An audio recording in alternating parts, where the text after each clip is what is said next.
దేవుని పరిశుద్ధ నామమునకు స్తోత్రం కలుగును గాక. ప్రభు అయిన యేసుక్రీస్తు నామంలో యేసయ్య మినిస్ట్రీస్ జూమ్ మీటింగ్లో ఉన్న దేవుని బిడ్డలందరికీ హృదయపూర్వక వందనాలు. దేవునికి స్తోత్రం. బలమైన దేవుడు, సైన్యములకు అధిపతి అయిన ప్రభువు తన కృపను మనకు కలగని ఆజ్ఞాపించి మహిమ పొందే సంవత్సరాన్ని దేవుడు మనకిచ్చాడు కనుక దేవుని కృపను గురించి, కృప ద్వారా ఆయన కలిగించే కార్యాల గురించి, ఆయన ఆజ్ఞాపించడం అంటే సర్వాధికారము, సార్వభౌమాధికారం ఆయన చేతిలో ఉంది కనుక ఆయన మన ఎడల కృప కలగడానికి ఆజ్ఞాపించినప్పుడు కృప ద్వారా కలిగే మేలును అనుభవించిన తర్వాత దేవుణ్ణి మహిమపరిచే విషయం మనము టాపిక్ ధ్యానిస్తూ ఉన్నాము. దేవునికి స్తోత్రం.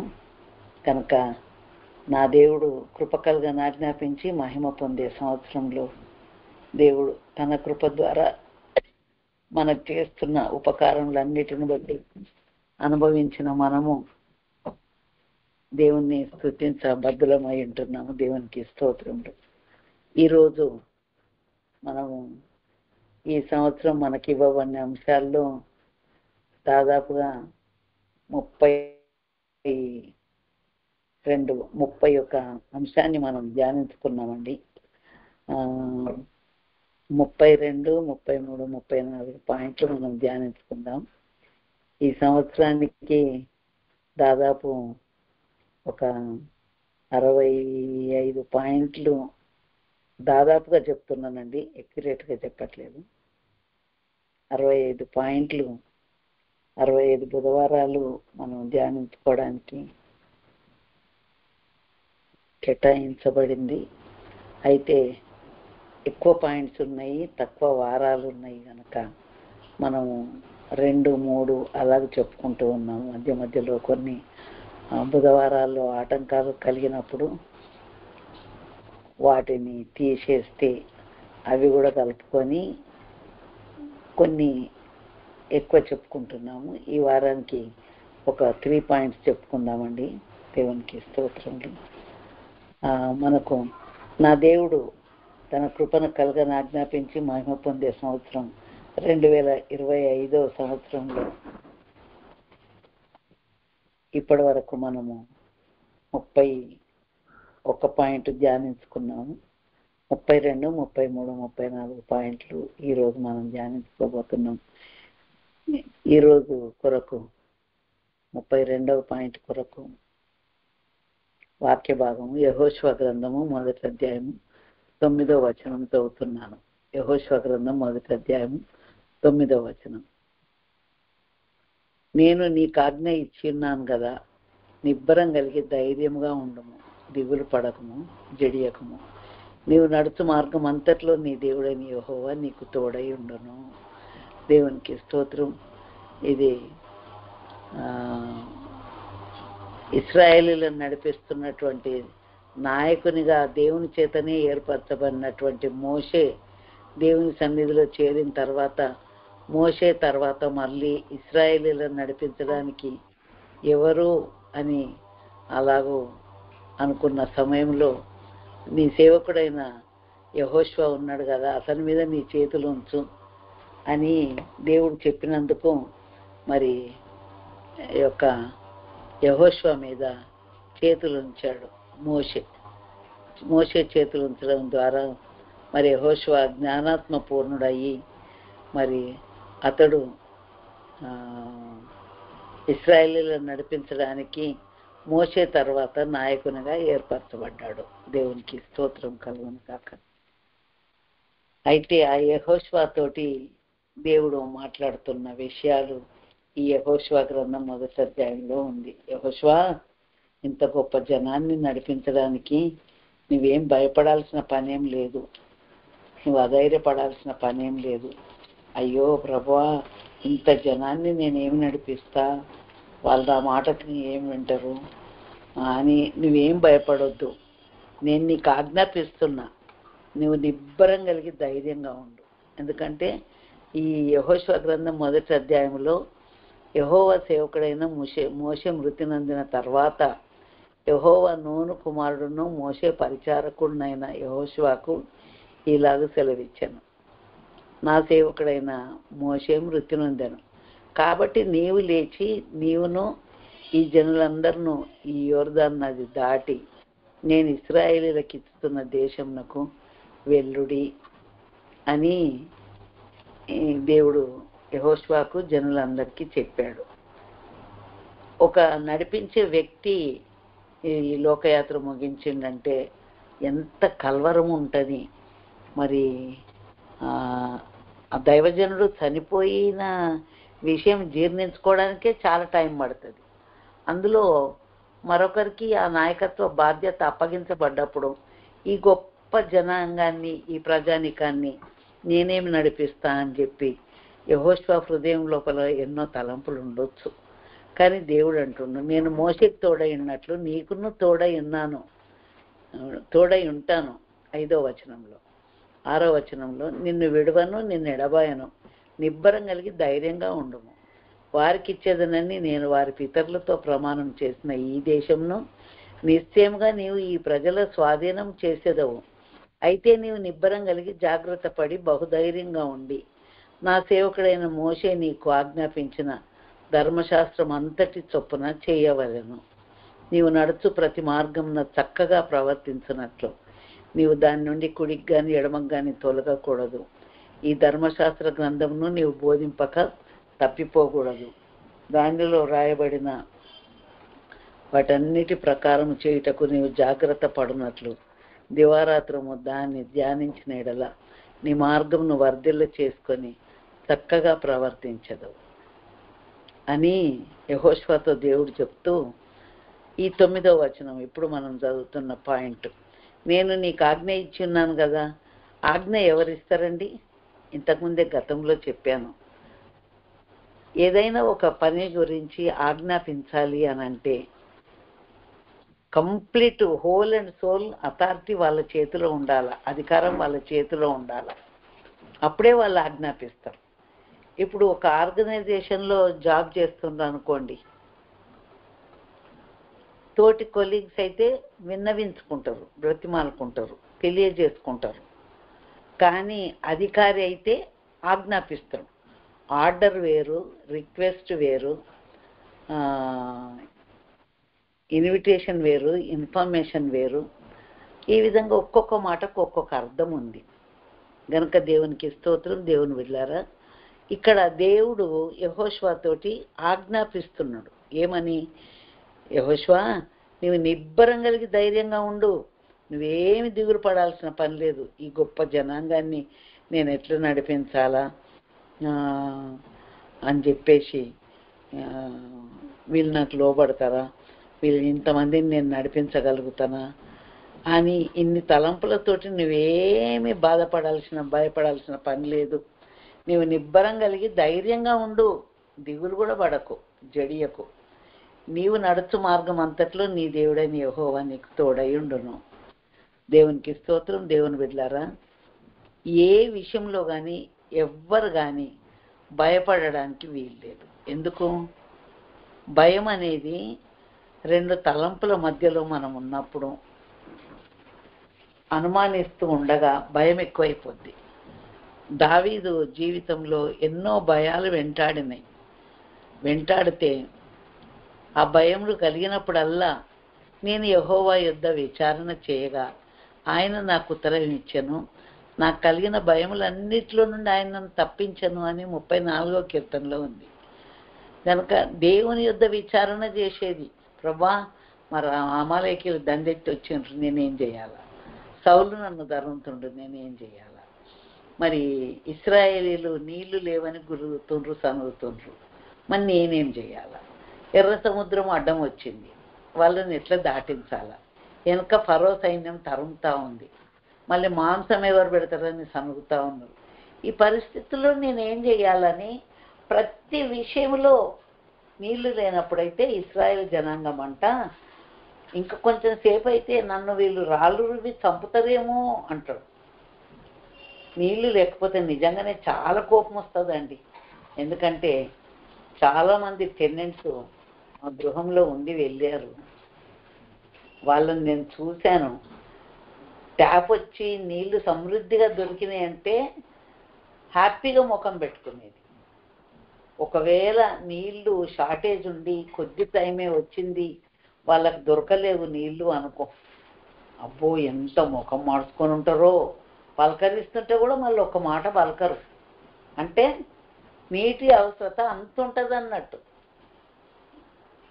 ట్యాప్ వచ్చినప్పుడు వాళ్ళు ఎన్నెన్ని నీళ్లు నింపి పెట్టుకుంటారో నేను చూసేది.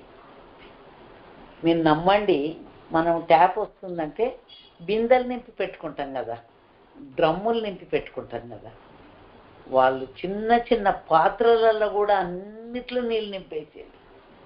అంటే ట్యాప్ వచ్చినా రాకున్నా మాకు సమృద్ధిగా నీళ్ళు ఉండాలని వాళ్ళ ఆరాటం. ఇశ్రాయేలీలు కూడా నీళ్లు దొరకనప్పుడు మోషే అహరోనుల మీద రాళ్ళు రువ్వుదామా అన్నంత కోపంతో ఉన్నారు. కానీ మోషే ప్రతి విషయంలో దేవుని దగ్గరనే విచారణ చేసేది కనుక దేవుడు జవాబు ఇచ్చేది. ఆ జవాబు ప్రకారంగా మేలే అయ్యేది కానీ కీడు కలగకపోయేది. 56వ కీర్తనలో ఇదే దావీదు చెప్తాడు. ఏమనంటే, నాకు భయము సంభవించు దినమున నిన్నాశ్రయించి తిని అంటాడు. భయము కలగగానే, ఒక చిన్న బిడ్డకు భయం అయితే వాళ్ళ డాడీని పిలిచి, నేను చిన్నగున్నప్పుడు నాకు బాగా గుర్తు, మా నాయన ఏదైనా పని మీద బయటికి వెళ్ళిపోతే గాలి దుమారం వర్షం వచ్చింది అనుకో, వామ్మో మా నాయన వచ్చే వరకే ఏడుస్తుంటే, అమ్మో ఇంత గాలి దుమారం వర్షం వస్తుంది, మా నాయన ఎట్లొస్తాడు అనే దాని మీద ఏడుస్తుంది. ఇంకా ధైర్యం జాలక పాట పాడుతుంటే, ఏం పాట పాడేదో తెలుసా అండి? గాలివాన రేగినప్పుడు భయపడకుందునేనా, హృదయము చిన్నదోనే చిన్నదోనే వంటిది, ఏమి కీడు ఎప్పుడు నాకు, ఏమి కీడు ఎప్పుడు నాకు కలుగకుండా నుండునే, నా హృదయము చిన్నదోనే చిన్నదోనే వంటిది. భయం అయితే పాటెత్తుకునేది. చీకట్లో ఎక్కడికన్నా పోవాలా అంటే పాటెత్తుతుంటే. దేవుని బిడ్డలారా, గాఢాంధకారములో అంటే చీకట్లో ఉన్నప్పుడు ధైర్యం కొరకు ఆ పాట పాడుతుంటే, నేను తిరిగినను నేనేల భయపడుదు, నా తోడు నీ ఉండగా, గాఢాంధకారములో ఎన్నెన్నో ఆపదలు నన్ను చుట్టినను, నిన్ను తలచినచో అన్ని విడనాడు. ఎన్నెన్ని భయాలు, ఎన్నెన్ని ఆపదలు వెంటాడినా కూడా దేవుని తలనిస్తే మన భయాలన్నీ పోతాయి. దేవునికి స్తోత్రం. దేవుని బిడ్డ, మరి యెహోషువకు దేవుడు చెప్తున్నాడు, నువ్వేం భయపడొద్దు, నువ్వు ధైర్యంగా ఉండు, నువ్వు దిగులు పడకు, నువ్వు జడియకు, నీవు నడుచు మార్గం అంతట్లో నీ దేవుడైన యెహోవా నీకు తోడై ఉండును. దేవుని బిడ్డ, యెహోషువకే కాదండి, నేడు మన జీవిత యాత్రలో కూడా మనకి ఎన్నో ఆపదలు, ఎన్నో కష్టాలు, ఎన్నో బాధలు, ఎన్నో ఇరుకులు, ఇబ్బందులు. ఒక కుటుంబం అన్నప్పుడు సముద్రమన్నా ఈదొచ్చు కానీ సంసారం ఈదలేమంట. ఎందుకు? పిల్లలను పెంచుకోవాలా, వాళ్ళని చదివించుకోవాలా, ఎన్ని ఫీజులు కట్టినా వాళ్ళు క్లాసులు ఏం చెప్తారో చెప్తారు కానీ హోంవర్క్ ఇంటికి ఇచ్చి పంపించేస్తారు. తల్లిదండ్రులు వాళ్ళు శ్రద్ధ తీసుకొని వాళ్ళు చదివిపించుకోవాలి కదా. ట్యూషన్లు పెడతారు మళ్ళీ ప్రక్కకు. ఈ స్కూల్ ఫీజు కట్టాలా, ఈ వ్యాన్ ఫీజు కట్టాలా, ఈ ట్యూషన్ ఫీజులు కట్టాలా, ఈ పిల్లలను మంచిగా చదివించుకోవాలా, ఈ పిల్లలు పెరిగి పెద్దోళ్ళు అయితే పెళ్ళిళ్ళు చేయాలా, మరి మాకు ఉండడానికి నివాసం కావాలా, మరి ఎన్ని భయాలండి మనుషులకు. ఫైనాన్స్ విషయం చూస్తే భయము, పిల్లల పెంపకం భయము, పెళ్ళిళ్ళు చేయాలంటే భయము, ఎన్నో ఉంటాయండి ఒక మనిషి అన్నప్పుడు. కానీ నీ మార్గం అంతట్లో దేవుడే నీకు తోడై ఉంటా అని దేవుడు వాగ్దానం చేస్తున్నాడు. దేవుని బిడ్డ, నీవు నడుచు మార్గం అంతట్లో దేవుడు నీకు తోడై ఉంటాడు. దేవుడు నీకు సహాయం చేస్తాడు. తోడున్నాడంటే మన బరువు మనల్ని మోయనిస్తాడా అండి? నేను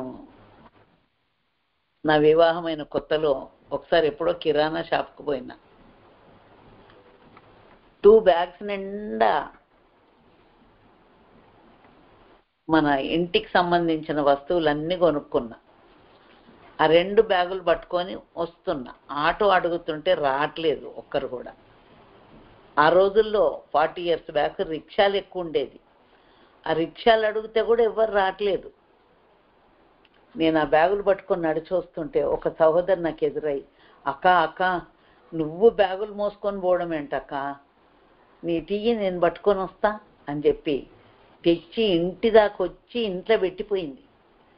నాకు అనిపించింది, ఒక వ్యక్తే నా బరువు మోయడమును చూడలేకపోతే నా దేవుడు మాత్రం నన్ను చూసి వదిలేస్తాడండి? యెహోషువ, నువ్వేం భయపడకు, నువ్వు దిగులు పడకు, నువ్వు జడియకు. నీ మార్గం అంతట్లో దేవుడే నీకు తోడుగా ఉంటాడు.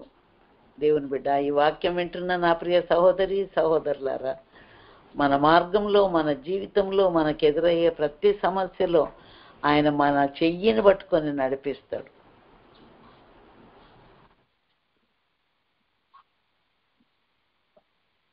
సందర్భానికి తగిన పాట గుర్తొచ్చినప్పుడు పాడాలన్నా వద్దా అని ఆలోచన చేస్తున్నా. ఎందుకంటే ఇప్పటికే 2 పాటలు వాడినా కదా.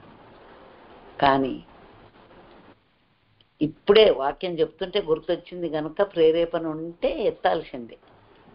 యేసు నా చేయి విడువాడు, యేసు నా చేయి విడువాడు, పెను గాలి వచ్చిన ఘోర తుఫాన్ వచ్చిన యేసు నా చేయి విడువాడు. మన చెయ్యి విడువడైనా ఆయన మన బరువు, మన భారము భరించే దేవుడు, మనల్ని ధైర్యపరిచే దేవుడు, మనల్ని వెన్ను తట్టే దేవుడు. భయపడకు బిడ్డ, నేనున్నా కదా నీకు సహాయం చేయడానికి. సమయోచితమైన సహాయం చేస్తా. మీలో ఎవరికైనా జ్ఞానం కావాలన్నా జ్ఞానం ఇస్తా. ఫైనాన్స్ అవసరం ఉందా, ఫైనాన్స్ ఇస్తా. ప్రయాణ సౌకర్యాలు కావాలన్నా అవి కూడా ఇస్తా. ఆకలి అవుతుందా, ఆహారము సమయానికి నీకు లేదేమో, నేను ఇస్తా. దేవుని బిడ్డ, నీకు ఏమి కావాలనో చేస్తాడండి. సమయోచితమైన సహాయము చేసే దేవుడు మన దేవుడు. హెబ్రీ పత్రిక 4వ అధ్యాయంలో ఉందన్నమాట. గనుక మనం కనికరింపబడి సహాయం కొరకు, సమయోచితమైన సహాయం కొరకు కృప పొందినట్లు ధైర్యంతో కృపాసనం వద్ద చేరుదము అని ఉంది. గనుక దేవునికి స్తోత్రం. మనం నడిచే మార్గం అంతట్లో మన దేవుడైన యెహోవా మనకు తోడుగా ఉండి ఆయన మనల్ని నడిపించే దేవుడు, మన భారం భరించే దేవుడు, మన కష్టాల్లో మనల్ని ధైర్యపరిచే దేవుడు, మనకు సహాయం చేసే దేవుడు. గనుక యెహోషువతో చెప్పిన మాట ఈనాడు మనందరికి కూడా, బిడ్డా నేను నీకు సహాయం చేస్తా, నువ్వు జడియకు, నువ్వు భయపడకు, నువ్వు ధైర్యంగా ఉండు. అవును, దేవుడు తన కృప కలుగని ఆజ్ఞాపించి మహిమ పొందే సంవత్సరంలో నీవు భయపడకు, నేను నీకు సహాయం చేస్తా, నేను నీకు తోడై ఉంటా అని చెప్తున్నాడు. అదే రీతిగా మరొక పాయింట్ కూడా ధ్యానించుకుందామండి. ఇర్మియా గ్రంథము 23వ అధ్యాయము 5వ వచనం. ఇర్మియా గ్రంథము 23వ అధ్యాయము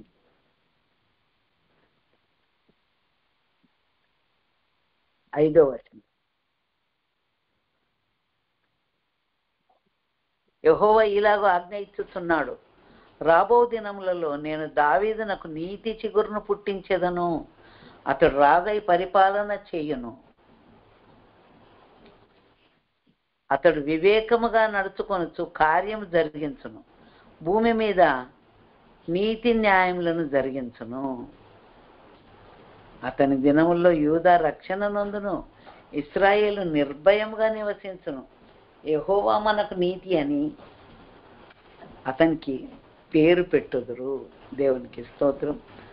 దేవుని బిడ్డలారా, రాబో దినంలో నేను దావీదుకు నీతి చిగురును పుట్టిస్తా. దేవుని బిడ్డ,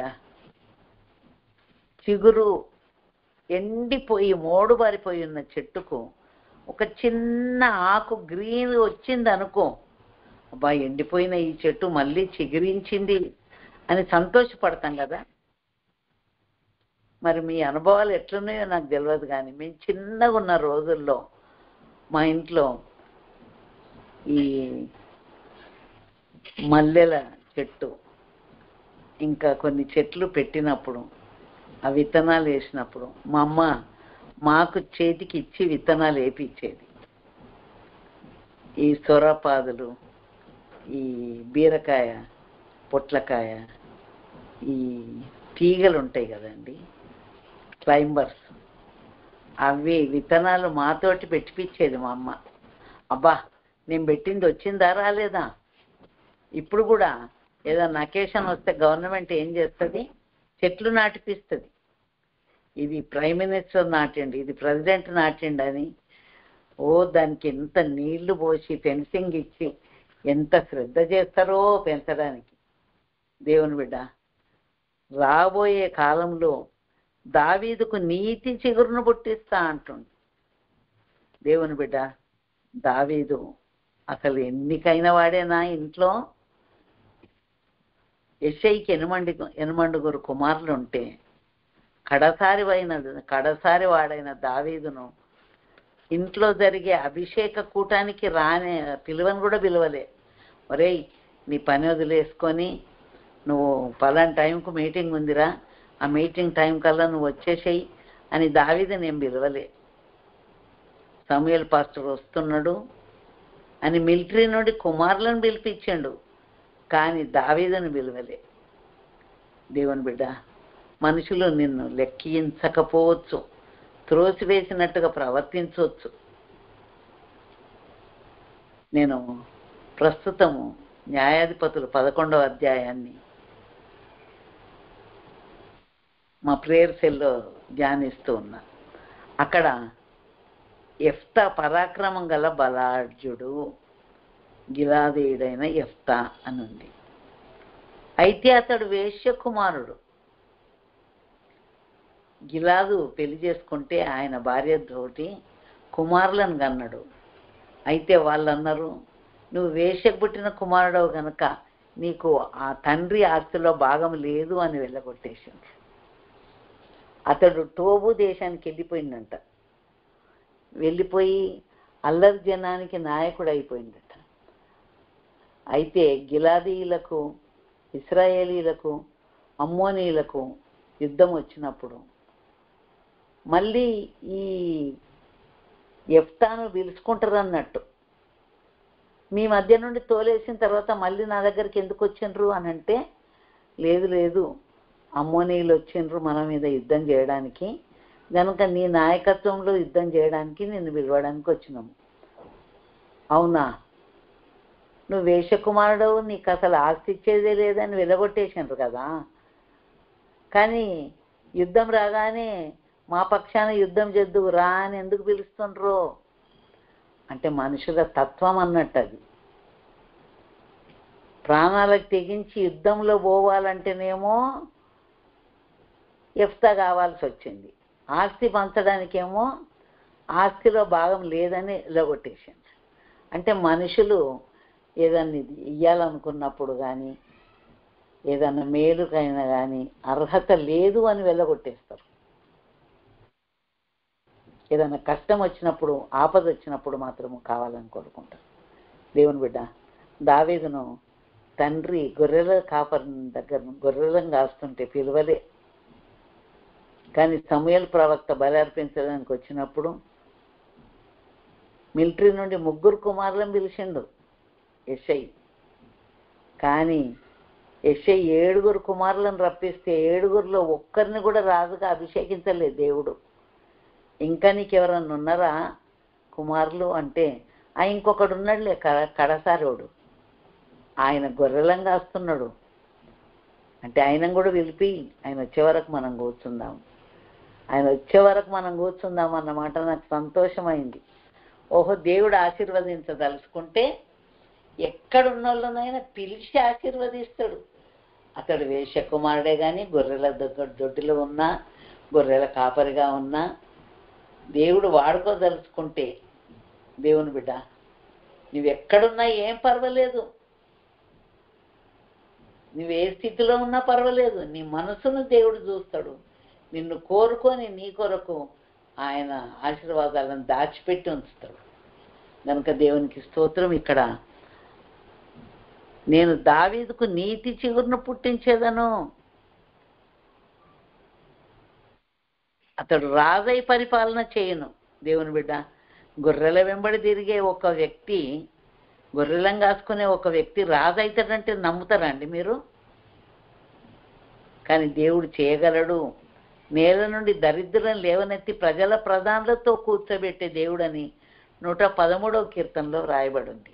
దేవుని బిడ్డ, నీవు నేలలో ఉన్నా కూడా నేల నుండి దరిద్రం లేవనెత్తి ప్రజల ప్రధానులతో కూర్చోబెట్టే దేవుడు. లాస్ట్ వీక్లో ఒకరు చనిపోతే ఫ్యూనరల్కి వెళ్ళానండి.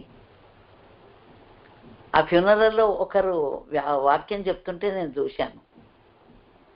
ఆయన ఎవరు అంటే, ఈ రామ్నగర్ ప్రాంతంలో ఎక్కడ గొడవైనా నెంబర్ 1 ఉంటుండే ఆయన్నే. తల్లి ఏమో ప్రార్థన చేసేది ఆ కుమారుని కొరకు. అయ్యో, రౌడీలతో తిరుగుతాడు నా కుమారుడు, ఎప్పుడు మారు మనసు పొందుతాడు, ఎప్పుడు రక్షింపబడతాడు, ఎప్పుడు యేసయ్యను వెంబడిస్తాడని తల్లి కన్నీరు మున్నీరుగా విలపించేది. కానీ దేవుని బిడ్డ, నేను అక్కడ చాలా సంవత్సరాల తర్వాత ఆ ఫ్యూనరల్ యార్డు చాలా 1 అవర్ జర్నీ దూరం. సిటీలో ప్రస్తుతం గ్రేవ్ యార్డు కొరకు స్థలం లేదు, స్థలాలు నిండిపోయి ఉన్నాయి, అవుట్స్కట్స్లో ఇస్తున్నారు. అది దూరం, ఒక 1 అవర్ జర్నీ పోవాల. అంత దూరం పోతే అక్కడ వాక్యం చెప్పడానికి వచ్చిన పాస్టర్ ఎవరు అంటే, ఈ పోలీస్ కేసులలో తిరిగే, ఈ రౌడీ మూకలతోడు తిరిగే వ్యక్తే.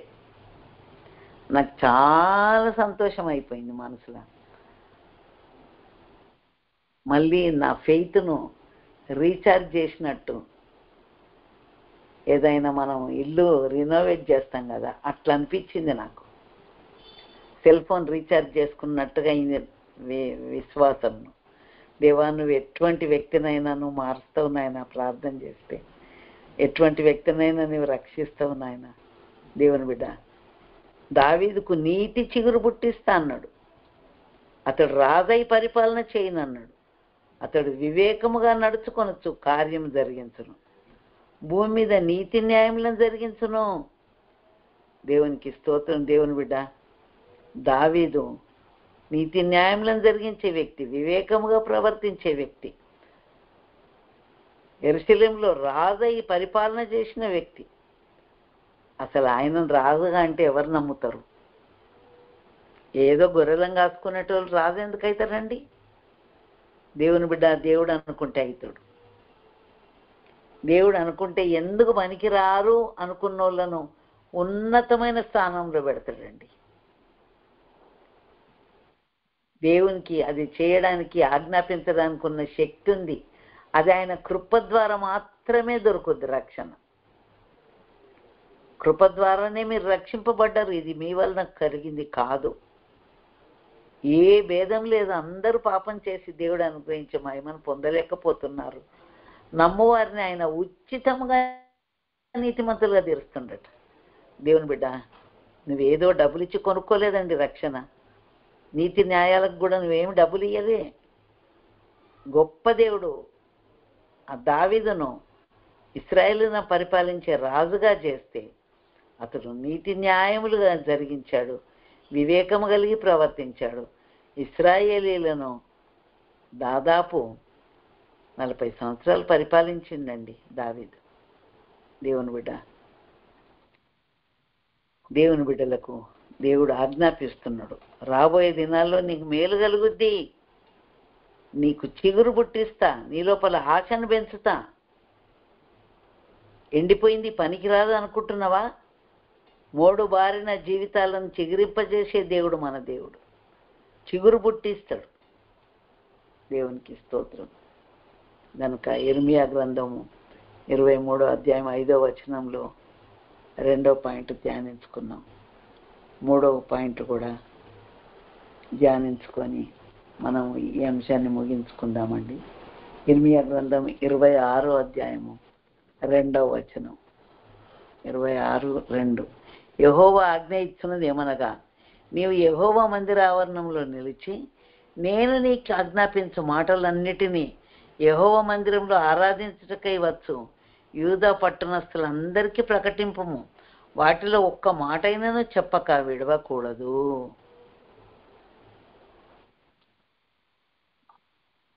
దేవుని యుద్ధ నుండి ఇర్మియాకు ప్రవచనం వచ్చింది. దేవుని వాక్కు వచ్చింది.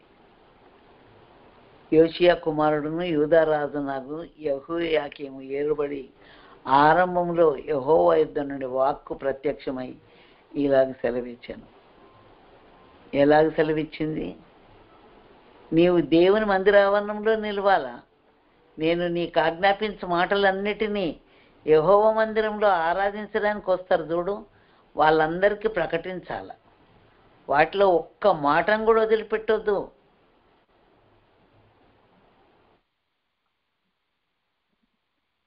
ఒకవేళ దుర్మార్గంగా ప్రవర్తించేవారు ఎవరైనా ఉంటే వారి కొరకు నేను ఉద్దేశించిన కీడు చేయకుండా సంతాపపడినట్లుగా వారు ఆలకించి తమ దుర్మార్గమును విడుచుదురేమో గనుక నువ్వు చెప్పు. దేవుని బిడ్డ, వినినా వినకపోయినా చెప్పాలని ఎహెజ్కేలు గ్రంథంలో ఉందండి. నువ్వు ఎవ్వరు విన్నా వినకపోయినా యేసయ్య లోకరక్షకుడు. యేసయ్య నిన్ను క్షమించే దేవుడు, నీ పాపములను పరిహరించే దేవుడు, నిన్ను నేల నుండి లేవనెత్తే దేవుడు, ఆయన మరణాన్ని జయించి తిరిగి లేచిన దేవుడు. తప్పకుండా ఆయన గురించి ప్రకటించాలండి. దేవునికి స్తోత్రం. దేవుని బిడ్డలారా, ఈరోజు రక్షింపబడ్డ నీవు దేవుని ఇచ్చిన రక్షణను పొందుకున్న తర్వాత దేవుని గురించి చెప్పకపోతే ఎట్లా? దేవుని ఆజ్ఞాపించినవన్నీ దేవాలయంలో ఆరాధించడానికి వచ్చిన ప్రతి ఒక్కరికి చెప్పాలి అని చెప్తున్నాడు. దేవుని బిడ్డ, దేవుని మాటలు బోధించాల. దేవుని వాక్యాన్ని చెప్పడానికి సిగ్గుపడకూడదు. దేవుని వాక్యాన్ని పట్టుకొని తిరగడానికి సిగ్గుపడకూడదు. ఒక సహోదరి ఒకసారి చాలా ఏళ్ళ క్రితం ఒక స్త్రీల మీటింగ్కి వచ్చింది. వచ్చి కూర్చున్న తర్వాత అబ్బా 4-5 కవర్ల లోపల నుండి బ్యాగు తీసింది. ఒక్కొక్కటి ఇట్లా చుట్టి చుట్టి పెట్టిందేమో, ఆ కవరు చుట్టిన కవర్ను తీసి ఆ ప్యాకెట్ను మళ్ళీ ఇంకో దాంట్లో ఉంటే ఆ ఇంకోటి అట్లా 5 కవర్లలో చుట్టి పెట్టిందండి. మరి ఎవరు చూడొద్దనో మరేమో. నేను ఆంటీ ఏందంటే బైబిల్ని అట్లా కవర్ను చుట్టి పెట్టినరు అని అడిగిన. లేదురా, మా ఓనర్కు మేము క్రిస్టియన్స్ అని తెలియదు, క్రిస్టియన్స్ అంటే కిరాయి ఇయ్యరు అని చెప్పేసి మేము చెప్పలేదు. దేవుని బిడ్డ, ఈనాడు యేసయ్య బిడ్డలమని చెప్పుకోవడానికి కూడా చాలామంది భయపడిపోయే పరిస్థితులు, సిగ్గుపడిపోయే పరిస్థితులు. ఏం పర్వాలేదు, అనేకులకు నేను ఒక వింతగా ఉన్నాను అని బైబిల్లో ఉంది. వింతగా చూస్తారేమో మనల్ని. వీళ్ళ పద్ధతి ఏంది? దేవుని బిడ్డ, తెల్ల చీర కట్టుకుంటే అన్నిల యొక్క భావం ఏంటో తెలుసా? భర్త లేడేమో అందుకే కట్టుకున్నాడని. కానీ పరిశుద్ధ గ్రంథం యొక్క భావం ఏంటో తెలుసా? పరిశుద్ధత, సమర్పణ, దేవుని కొరకు ప్రత్యేకించుకొని ఆ విధంగా పరిశుద్ధత కొరకు తెల్లని వస్త్రములు ఎల్లప్పుడూ ధరించుడి అని ప్రసంగిలో ఉన్న మాట ప్రకారంగా నేను మాత్రం నా భర్త గారు ఉన్న రోజుల్లో కూడా వైట్ చీరనే కడుతుంటే. దేవుని బిడ్డ, ఈ లోకంలో ప్రస్తుతం నువ్వు ఉన్నావంటే ఏది చేసినా నిన్ను గురించి వ్యతిరేకంగా మాట్లాడేవారు, విమర్శించేవారు, ఎగతాళి చేసేవారు నీ చుట్టూ ఉండొచ్చు, ఏం పర్వాలేదు. దేవుడు తన కృపను కలగని ఆజ్ఞాపించి నీ ద్వారా మహిమ పొందాలనుకుంటున్నాడు గనక దేవుడు సెలవిచ్చిన మాటలు ఏవున్నా అందరికీ చెప్పు. అంతేకాదు ఇర్మియా గ్రంథము 23వ అధ్యాయం 5వ వచనంలో, నేను దావీదుకు నీతి చిగురు పుట్టిస్తా, అతడు రాజై పరిపాలన చేయను. దేవునికి స్తోత్రం. దేవుని బిడ్డలను దేవుడు సెలవిచ్చిన ఆజ్ఞాపించిన ప్రతి మాటను తెలియజేయాలి. ఎండిపోయిన వారైనా కూడా వాళ్ళని చిగురింపజేస్తాడు. దేవునికి స్తోత్రం కలుగును గాక. దేవుని బిడ్డ, దేవుడు యెహోషువతోటి నువ్వు భయపడకు, నువ్వు జడియకు, దేవుడు నీకు తోడై ఉన్నాడు, నీ మార్గం అంతట్లో దేవుడు నేను కాపాడుతాడు. ఆ విధంగా మన మార్గాల్లో కాపాడి మనకు దేవుడు చెప్పిందంతా ఇతరులకు తెలియజేయాలని ప్రభు యొక్క ఉద్దేశము. ఆ ఉద్దేశం ప్రకారంగా ఆయన వాక్యానుసారంగా జీవించడానికి ఉన్న కృపను దేవుడు మనకు అందరికీ దయచేయునుగాక. ఆమేన్. ఒక వాగ్దాన వాక్యం చదువుతానండి.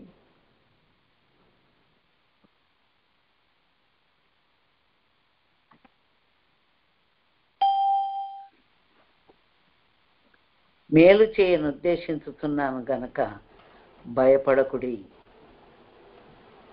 జకర్యా గ్రంథము 8:15 వాగ్దాన వాక్యం చదివానండి. మేలు చేయను ఉద్దేశించుతున్నాను గనక భయపడకుడి. దేవునికి స్తోత్రం. మన దేవుడు మనకు మేలు చేయడానికే ఉద్దేశం కలిగి ఉన్నాడు గనక ఏం భయపడాల్సిన పని లేదు. తన కృపను కలగని ఆజ్ఞాపించడానికి ఉన్న సార్వభౌమాధికారం మన ప్రభు చేతిలోనే ఉంది, ఆయన దగ్గరనే ఉంది. ఆయన మనకు కృప కలగని ఆజ్ఞాపించగానే మనకు కలిగే మేలును బట్టి మళ్ళీ మనం దేవుణ్ణి స్తుతించబద్ధులమై ఉంటున్నాం, మహిమపరచబద్ధులమై ఉంటున్నాం. దేవుడు మనందరిని దీవించునుగాక. ఆమేన్. ప్రార్థన చేసుకుందామండి. ప్రభు పరిశుద్ధుడా, ప్రేమ స్వరూపి, నీ పరిశుద్ధ పాదాలకు వందనాలు నాయన. నా తండ్రి, ఈరోజు మీరు మాకు ఆ కృప ద్వారా ఆజ్ఞాపించేటువంటి విషయాలు మేము ధ్యానించుకున్నాం. మమ్మల్ని భయపడొద్దు, జడియొద్దు అన్నావు. నిబ్బరం కలిగి ధైర్యంగా ఉండమన్నావు ప్రభు. దావీదుకు నీతి చిగురు పుట్టిస్తానన్నావు నాయన. అంతేకాదు, నేను సెలవిచ్చిన ప్రతి మాటను సమాజ మందిరంలోనికి వచ్చిన వారికి మీరు తెలియజేయాలి అని అంటున్నారు. ఈ 3 వాక్యాలు కూడా నీవు ఆజ్ఞాపించడం ద్వారా మాకు నీ కృప ద్వారా దొరికినాయి ప్రభా. కనుక మేము నిబ్బరం కలిగి ధైర్యంగా ఉండడానికి సహాయం చేయండి ప్రభు. నాయన, నీతి చిగురు మా నుండి ఎండిపోయిన మోడుబారిపోయిన జీవితాలను చిగురింప చేయమని ప్రార్థిస్తున్నాం. ఆ విధంగా నిన్ను గురించి ప్రకటించడానికి, నోరు తెరవడానికి నీ కృపను దయచేయండి ప్రభా. మా యేసయ్య మినిస్ట్రీస్లో ఉన్న దేవుని బిడ్డలందరినీ దీవించండి ప్రభా. ఆ విధంగా ఈ వాక్యాన్ని నాయన యూట్యూబ్ ద్వారా వింటున్న బిడ్డలను, ఇక్కడ ప్రత్యక్షంగా జాయిన్ అయిన బిడ్డలను, ఆ విధంగా నాయన ఈ పరిచర్యను మీరు దీవించండి ప్రభా. మీరు మాతో మాట్లాడినందుకు వందనాలు నాయన. దేవానికి స్తోత్రములు తండ్రి. నాయన, మరి ప్రేయర్ సెల్లో జాయిన్ అయిన ప్రతి బిడ్డను దీవించండి. ప్రతి ఒక్కరికి మీరు కృప చూపించండి నాయన. దేవానికి స్తోత్రములు నాయన. అదేవిధంగా ఈ సమయంలో ప్రభా ధీరజ్ కొరకు ప్రార్థన చేస్తున్నాను. కుమారుని దీవించు నాయన. లలిత, 2 కుమారులు, జాషువా కొరకు, డానియల్ కొరకు ప్రార్థిస్తున్నాం. బిడ్డలు నాయన రక్షింపబడి బాప్తిసం తీసుకుంటుండగా మీ సిలువ రక్తాన్ని బిడ్డల మీద ప్రోక్షించండి, మీరు ముద్రించండి ప్రభా. బిడ్డలకి ఇచ్చిన రక్షణ కొరకు మీకే వందనాలు. యేసయ్య మినిస్ట్రీస్ని దీవించండి ప్రభా. నాయన తండ్రి, మరి ఈ మినిస్ట్రీస్లో పాల్గొంటున్న ప్రతి బిడ్డను, ప్రోత్సహిస్తున్న ప్రతి బిడ్డను మీరు దీవించండి ప్రభు.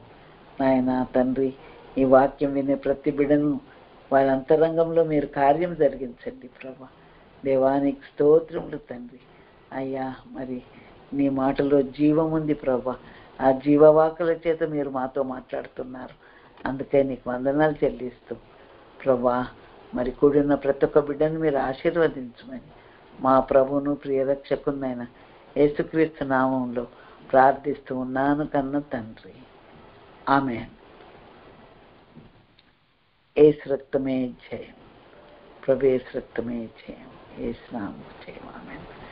తండ్రి అయిన దేవుని ప్రేమయు, ప్రభు అయిన యేసుక్రీస్తు కృపయు, పరిశుద్ధాత్మ దేవుని నిత్య సమాధానము, సహవాసము, ఆదరణ, కాపుదల ఆయన సన్నిధిలో తలవంచిన బిడ్డలకు, సకల పరిశుద్ధులకు నిత్యము తోడైండి నడిపించును గాక. ఆమేన్. ఆమేన్.